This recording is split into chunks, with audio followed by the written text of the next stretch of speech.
frequent. This is something that we're really working on internally, is setting an environment for innovation. Our department has to be something that we have to be innovative. We can't just be break fix. That's what we always are. That's what we have been. We still got to keep the doors open with that, but that's not where we want to be.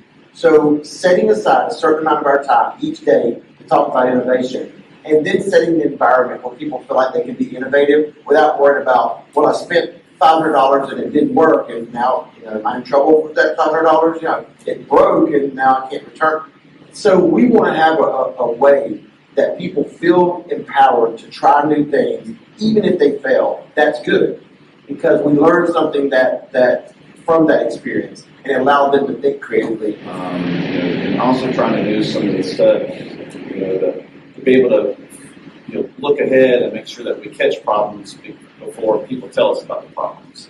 And so that's been a crucial part of setting the environment up to be able to be successful in our next steps, which be to try to increase the device count so we can get to that one level, but also making sure that user experience is what they need. Because the last thing I need to do is the teacher to tell me, well, I got them all, but every time we turn them on, nothing works. And that's the most frustrating thing for that teacher, because they plan that lesson and they put the time and effort into it. Put the time in, they get the devices, pull them out, and the last thing you want to do is the lesson fail, because all you've done is set that teacher up to not want to do that again. And that's my main goal, is to make the user experience, what it needs to be. I've probably either been accused of, rightfully or wrongfully, of being the Department of No. And sometimes no is the right answer. But when that is your culture of saying no, that's wrong. So one of the things that we had to do was that change of culture when Ken came in, to learn how to support in an effective way without contravening security policies and things like that, of saying yes as much as was practical. Because yes is a good thing. It makes people happy, but not at the expense of security and safety of the district. No is also a good answer sometimes, but not at the expense of weakening the instructional experience. So we had to find a good way to be able to marry those two thought processes and find something that would work.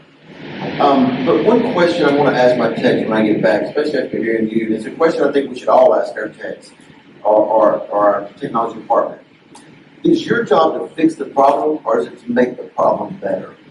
Because fixing it just puts it back to where it was before. But how do we make it better? How do we make the experience, when you go out there and fix it, take an extra 15 minutes and try to make it better? What was going on that I can make this easier for you?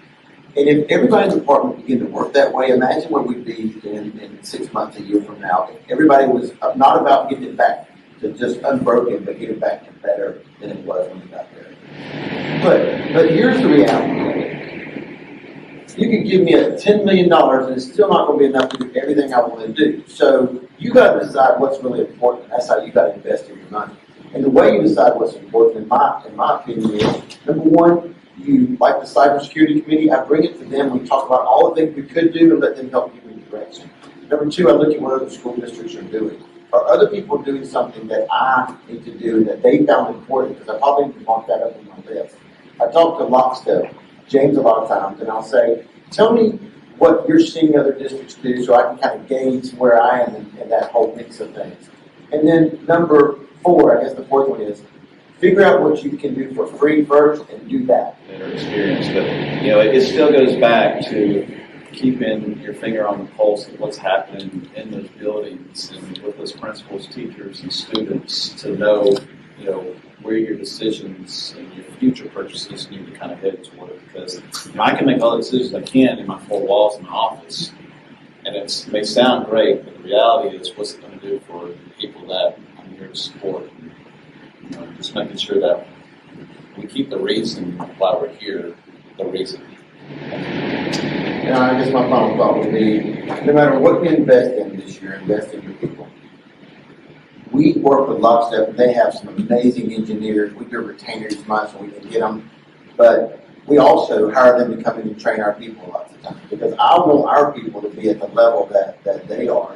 I love relying on Lockstep, but I also want to bring our whole group up. I want to have my people where Lockstep just want to steal them away from us. They just can't because they don't want to lose their business.